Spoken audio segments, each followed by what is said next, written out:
Hey guys, welcome back to the channel. Today we're going to be checking out the Vaxee V2 from Vaxee.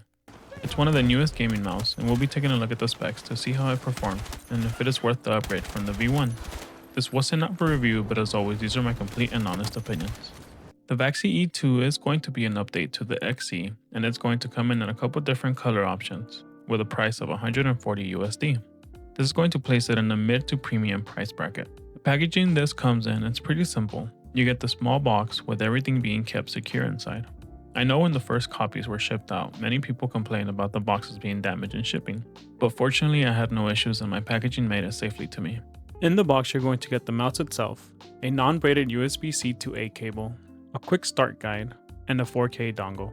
No extra accessories. For the price, I would have liked for there to be some extra skates or some grips, but it's not a deal breaker. The Vaxee V2 is going to be a symmetrical mouse shape. The back of the mouse is pretty flat and rounded, giving you a nice place to rest your palm. It has some nice curves inward, but not too aggressive, giving you a good place for your thumb and fingers to grip from.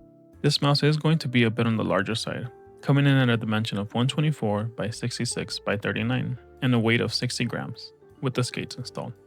It's definitely not going to be the lightest gaming mouse, but definitely lighter than the V1. The build quality of the Vaxee V2 is very good. I could not get this thing to flex at all from top, bottom, or side to side. And the coating was very good. I had no need to use grips with it. It felt kinda like a rubbery matte coating. Definitely great build quality all around. The Vaxee V2 is going to have a PAW3950 sensor with up to 4K polling rate. Unfortunately, no 8K here. I don't ever use 8K honestly, but for the price it would have been nice to see. This is going to have Huano mechanical blue shell pink dot switches, which definitely felt super clicky and great to the touch. The clicks on M1 and M2 did have very minimal pre-travel, but nothing that ever affected my gameplay. The scroll wheel does have this nice rubber wheel, and the scroll implementation was very nice and crisp, no scroll issues. The side buttons were overall probably my least favorite part of the mouse. They weren't bad, they just didn't feel as premium as the rest of the mouse. They felt a bit mushy in my opinion. Let's do a quick sound test.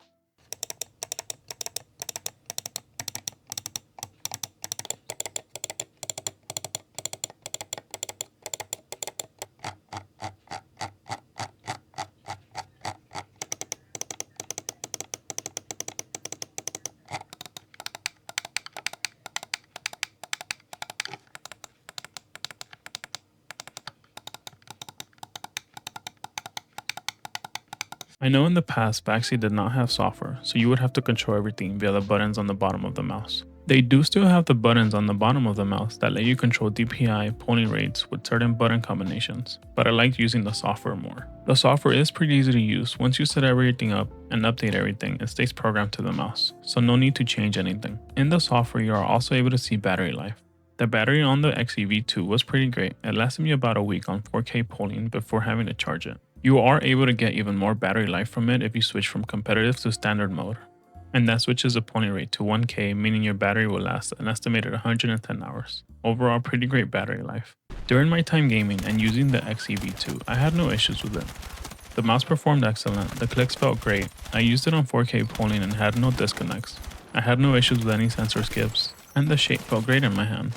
My only real complaint would have to be the weight. I wish this weighed maybe like 5 to 10 grams less. I did notice at times playing fast shooters, the mouse would feel a bit heavy to flick, compared to my final mouse or other mice that weigh about half the size.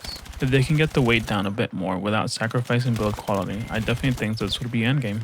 It already feels super premium, and will certainly be my main mouse for now. Overall, I can definitely recommend this mouse to anyone looking for a new gaming mouse with larger hands that loves to palm grip.